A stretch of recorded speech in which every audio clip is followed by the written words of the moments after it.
You are listening to the Horse Radio Network, part of the Equine Network family.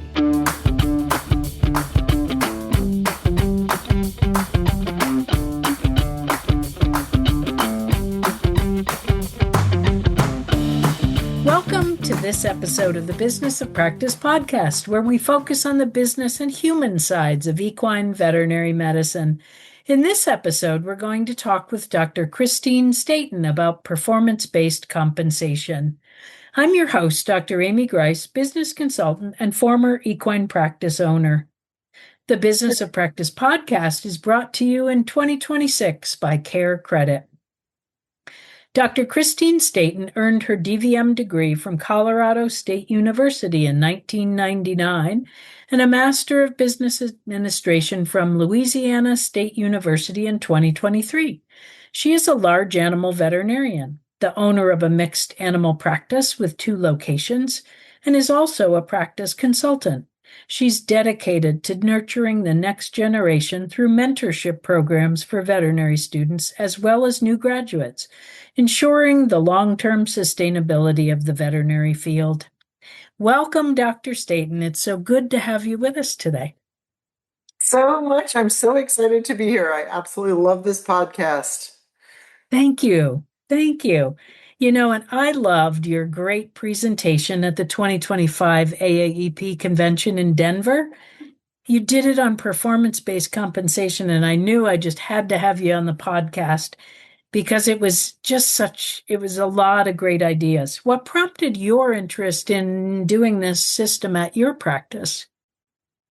Well, most things, doing something incredibly wrong and having to find a solution is how this came about in our practice.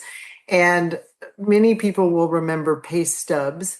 When we would give pay stubs on every other Friday, everyone got handed a paper pay stub, and it said how much their wages were and how much their paycheck was going to be, and it was in an envelope.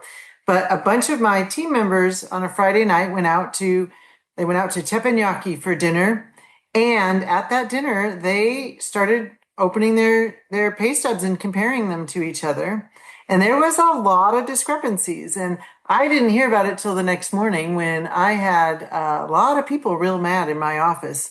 And they had a lot of questions that I couldn't answer, which was, why does this person make more than I do? Wait, I trained this person. Why are they making more? Why am I only making this? Wait, this person I was hired at this wage? And they asked me these questions, and I said, I don't know, to all of them. I don't know. I lost control. I don't know why that she makes more than you. I hired her more. And I realized when I hire people, at the time I was doing all the hiring, I didn't know what to hire them for. So I kind of guessed based on what they were paid at their last job, what their experience looked like, but it didn't always translate to what their experience was or their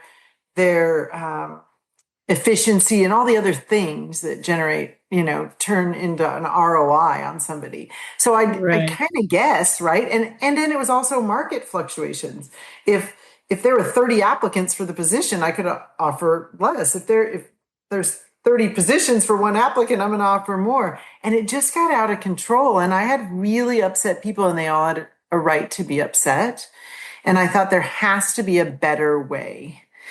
And so I started looking for one. I just really dove into research, and I couldn't find one. And I thought, well, I'm going to make one for my practice only, just because, honestly, because I was kind of lazy and I don't know, I'm making a mess. I'm just going to create a really streamlined system. So I created it selfishly so that I had an easy system. But what it turned into was so much more. There's so much value in it that I didn't even anticipate we would see in our practice. So I do have a question, because the story you just told makes me want to say, so were you kind of transparent with them? Did you apologize? Did you tell them, I'm going to fix this? How did you keep them from spinning out of control and saying, okay, the heck with this, I'm out of here? I didn't. They left. I lost half of them. Oh my God. No, yeah, I lost half of them. I could not. So looking at it, nothing was going to be appropriate or fair. If I raised everybody to what the top person was making and made them all equal, I couldn't afford that first. Right, right. And there would be inequalities there. Like people would say, well, Yeah. wait, I trained this person. Shouldn't I make more? But then this person would say, but I do the inventory counts. Shouldn't I make more? There was no easy What solution. what a crisis. Oh my It was God. it was a mess. And the reality is they have a right to do this. And any Yeah. practice needs to Oh understand yeah. that It's they can all lawful. talk about it. Right. Yeah. So I Yeah. didn't want it to be hidden anymore. I was like, I want to post on the wall that says if you're a Right. tier 0 tech, you make this. If you're a tier 1 tech, you make this. If you're a tier 2 tech, you make this. I wanted the transparency there. And we had at the time, it was a mixed animal practice, but we had a separate small and large. So we had small animal technicians, large animal technicians, technician assistants, pet resort attendants, and receptionists. So I made 5 different tier-based compensation structures for them so that they could work through them, and it was Yeah. self-motivated. Yeah. And no one was ever going to ask me for a raise or get a raise in a performance review moving forward because I messed those up too. I would skip, like, I wouldn't get around to performance reviews, or I'd get to this one, but oh, I'm overdue for that one. Or somebody would ask for a raise, and I'm like, yeah, that makes sense. You can have a raise. But then the Sure. quiet person doesn't ask. Like, Right. it's just all of it was a mess. And I'm ambulatory, so I'm not Yeah. physically there. I'm not meeting with people Uh-huh. like I should be. Back then, I didn't have a CEO day that was Yeah. dedicated, which now I couldn't live without. Right. Right. So so you had this crisis. How long did it take you to like I know that it was not the final version, but like, how long did it take you to just like put something together so that you could, as you hired new people, have some organization? Did it take like months or, Me 4 years, oh which was God? totally ridiculous. I now teach people how to do this through my workshop, Mhm. and they Yeah, get it done in 3 months. But right, for right. me, You were I didn't do it creating it well. from the scratch. I Yeah. mean, And you I were, didn't do it well. yeah. I didn't ask my team to help do it, which now I advocate. Ah, Like I tell them, ah, you're a tech, write down everything you did today. And now I can easily make a list. Instead, I was hmm. just Yeah, making lists from jobs I wasn't doing. And I made it right. much, much harder. But it did take me 4 years of really working on it and honing it to what I thought was perfect. We've since Hmm. obviously made some significant changes from that original version, but we rolled it Right. out probably, gosh, 12, 13 years ago. And I have no regrets. Like it is the best thing that we have done for our Hmm. culture and for attracting the right people. We attract self motivated people because they know there's Right. a path to growth and career for themselves. They have control of their wages. There are people that like that, and the people that don't like that aren't a great fit to work for us. And Right. that's a nice thing that because I want self motivated people for 100 other reasons, right? Yeah. Right. So that was a Yeah. side effect I did not anticipate that made it Hmm. really nice. There was also obviously not the tension of who makes more because Right. everyone can Yeah. move up. Everyone can do it if they, yeah. Yes. Yeah. The Business of Practice podcast is brought to you by CareCredit. CareCredit keeps equine veterinarians at the heart of care by providing horse owners with simple, budget-friendly financing options. By helping to bridge the gap between cost and care, CareCredit supports healthy financial relationships between veterinarians and their clients. Clients have a flexible way to pay over time for all types of care, and practices get paid in 2 business days. It's a payment experience everyone can feel good about. Do you suggest or recommend that practices that want to try this, that they ask their different groups, like their technicians or whatever, to say, what do you think would be appropriate tiers? Or do you just ask for what? I mean, because a lot of times Yeah. when people are a part of it, they all have more ownership and they're like, Yeah.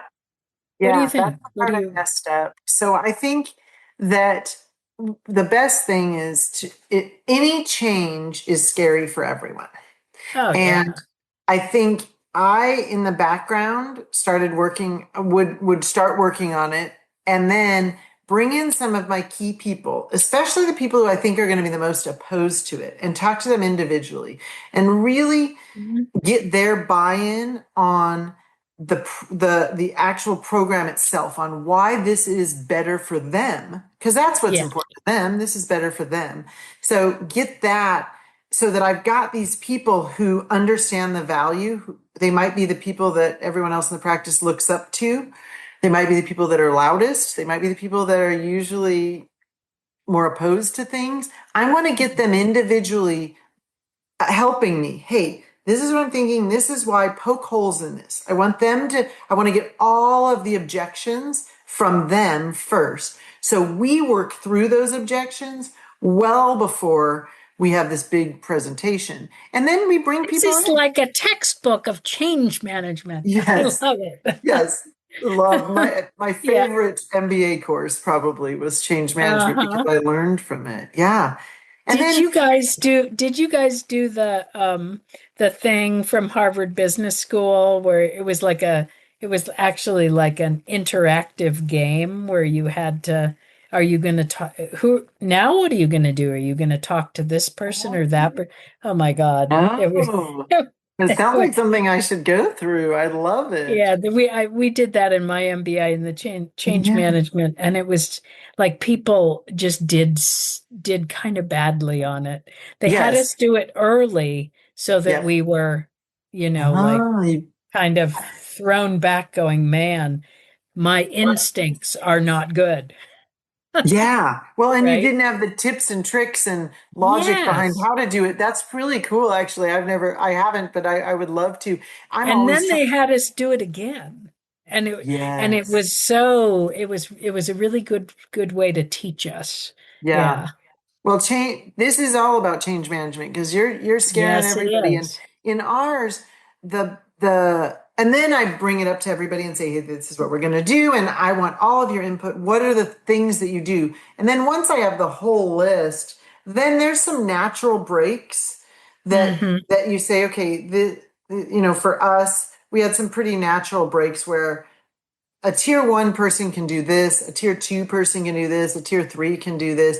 And I don't care if half of my team stays a tier two technician. I don't care. They can Hmm. say that that's very valuable to me. But I'd like to have a couple tier threes. Right Right. now in my clinic, I have zero tier fives. I have Uh-huh. 55 team members. I have zero tier fives, and I'm fine with that. I don't need them. Mhm. If I had one, I could pass off some stuff to them, but I don't want somebody to do it that doesn't need to. But any of them could be that if they chose to take on some of those responsibilities.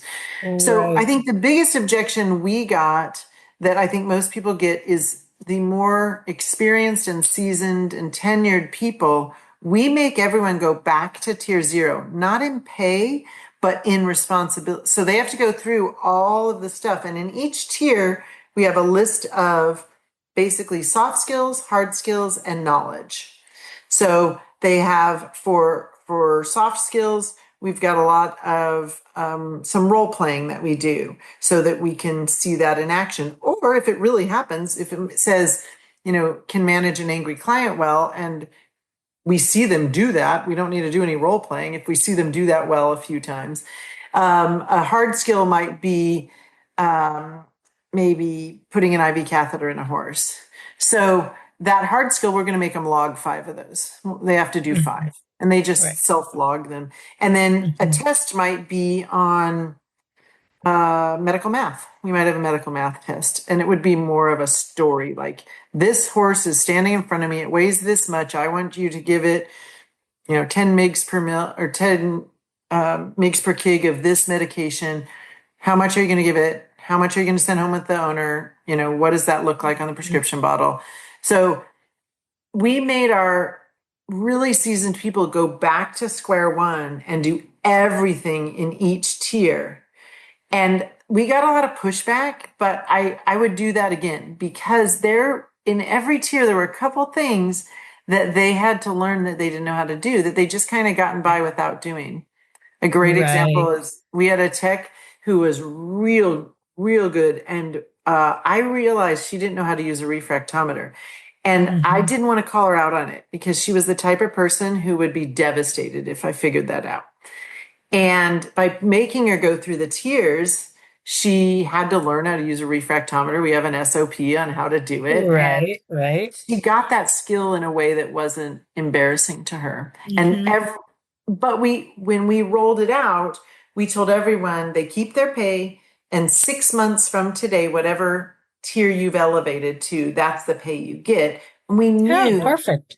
yeah, and we knew based on that every single person in the practice was going to get a small raise because they were all capable. And Yeah. I lost about 20% of my team over that a year. And I think it what not I think it I think that's normal with big change. And Mhm.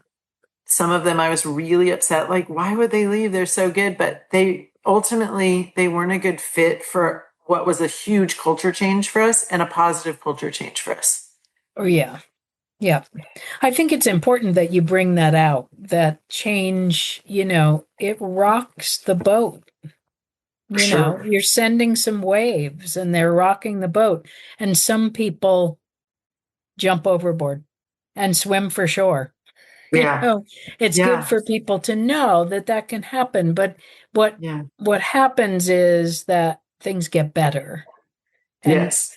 and I just love that you then have confidence that the people that you employ know these certain skills, right?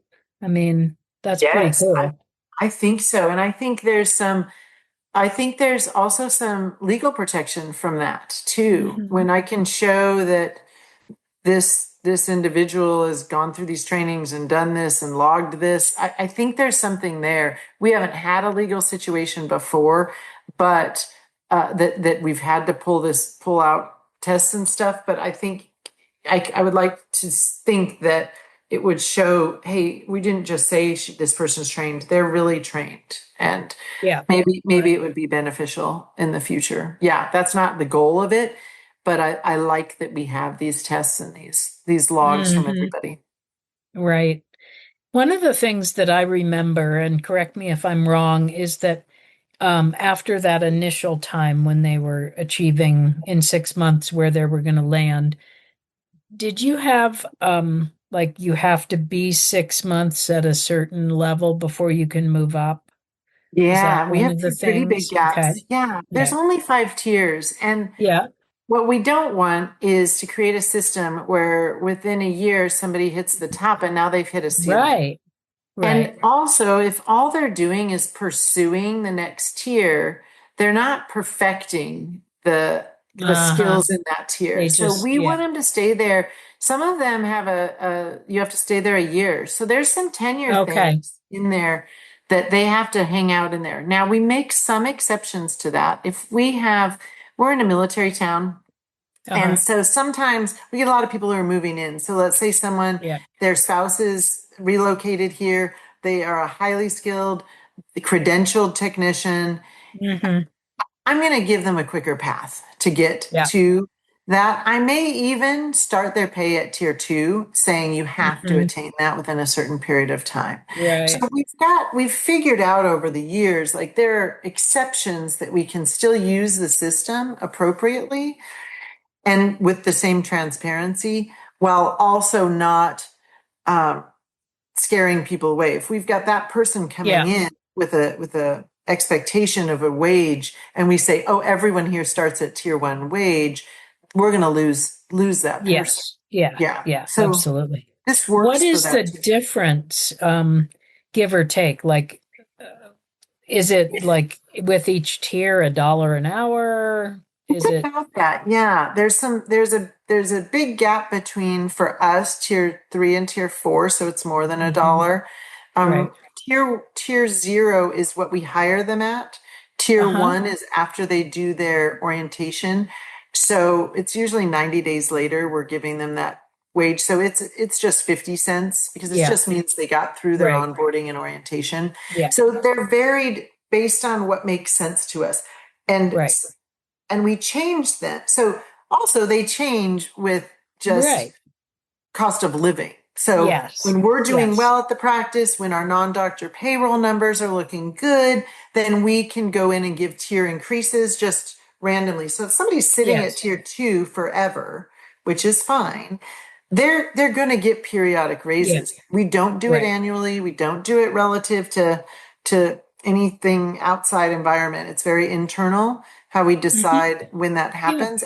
And my team understands that if our non-doctor payroll is significantly above 20%, we're not Yeah. going to be able to do that. And when I say that, Right. those are small animal numbers.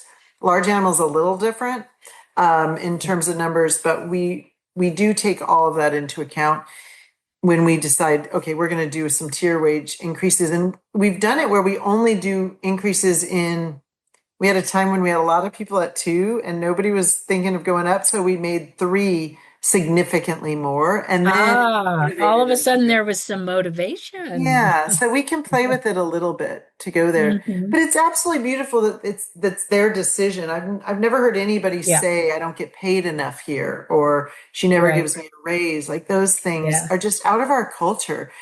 We Yeah. had somebody at our morning huddle one morning. I'll never forget it. She was standing there and she goes, "Oh, just so everyone knows, I'm pursuing tier 4 right now. My husband and I are thinking of buying a house. So there's a few skills I'm going to need you to pull me for. If you see any of these come in, can you grab me?" And I just thought that was like the win. I That wasn't is involved, fabulous. right? Yeah. There's That's so many fabulous. layers Yeah. to how good that Hmm. is. Yeah. And giving people choice and self-actualization. Like it is so motivating. It's Yeah. fabulous. So that's, I think, one of the best aspects, is that they're in control of their destiny. But Yeah. what do you, I mean, do you have other things you think are the best? We could argue about it. Or and you could Sure. tell me what difficulties you've encountered. I mean, other than people just Sure. going, okay, my head's blowing up, I have to go. Right. Yeah. I think the difficulties are somewhere I impose them on myself. I didn't roll it out well. My change management was not good when we rolled it out. I think I Hmm. could have done that better. But the other difficulties are someone does need to manage this. So Hmm. I managed it for a while and now my general manager does. But someone does need to spend the time to manage it. If somebody requests a tier review, you need to sit with them and review it. And so we go over all of it. We send out emails to all the doctors they work with and other team members in the practice. So everyone every now and then gets an email and it just has a list that says this person's ready to advance or requesting a tier advancement. Here are the skills, hard skills, soft skills, and knowledge based things that are important for this. Do you have any concerns, any areas you think they need improvement in? And we might get back a little bit of, yeah, actually, I think that they need improvement in this. And that can be from any peer. And Hmm. our goal then is to help them achieve that. So we sit with Yeah. them and we say, hey, here are the 2 areas we think that you don't have perfected enough to move to the next tier. Let's figure out a plan to get you there. So Hmm. let's say you can't take a history in less than 5 minutes. Like you just aren't doing that. And that's one of our skills. You have to be able to get that history in less than 5 minutes and then go get the doctor for in-clinic appointments. So we're going to say, okay, here's how we're going to help you. Here's a timer. We're going to have you log. You're going to go in. We're going to record you, and then we're going to record somebody who can do it in 4 minutes, and we're going to see what the differences are. We're going to help them move through. We want them to move through the tiers. We're not trying to create barriers. So there needs You're gonna teach them how to interrupt people, and to when they're on one of their long side exactly stories how to make about, it polite. Yeah. So that there needs to be a person that's doing that. And depending on how many yeah. people are in your practice, this may be really busy. This may not be really busy. We also now review our tiers annually, which is a big deal. Like we go through and say, oh gosh, we never, once we started using the Imagist, we didn't put that in here as something that they need to do. Oh, but we still have this in. We don't run snap tests on Right, foals anymore. So we need right. to take that out. So annually, we also have to be reviewing them and keeping them up to date. Somebody needs to be in charge of that. And so that could be you. It was me at the beginning. And honestly, it was worth it for me because that I'd rather put the time in there than have people mutiny, and leave Yeah. for good reason. Yeah. And you got really, really, really familiar with the system and what you were asking people to do. I mean, I think it made sense for you to, sort of be on top of it at first, Absolutely. until it was well established. And then, Yeah, I right? agree. Exactly. Is there anything else that listeners should know? Anything else you'd like to share about how you put this into place and how they can do the same?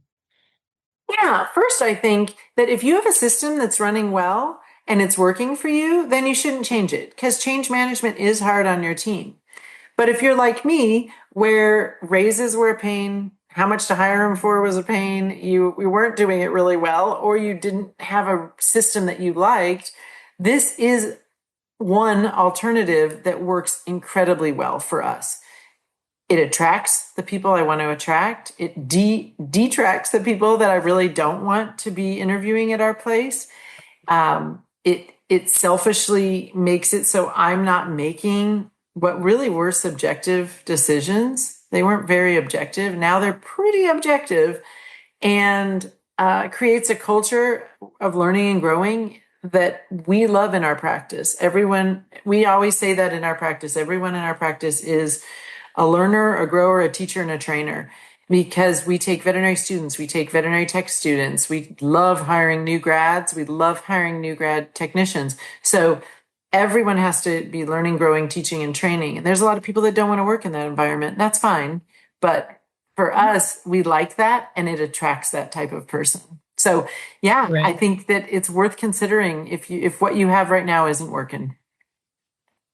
Yeah, absolutely. And I want to let everybody know that if they want to read more, the proceedings that are in the 2025 AAEP proceedings book were great as far as providing detail.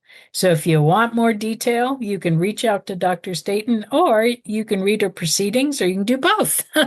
Fantastic. Yes, absolutely. And they can definitely reach out just directly through my website, which is veterinary-mba.com. And I read all of those personally. So I'd love to talk to other practice owners and managers of practices.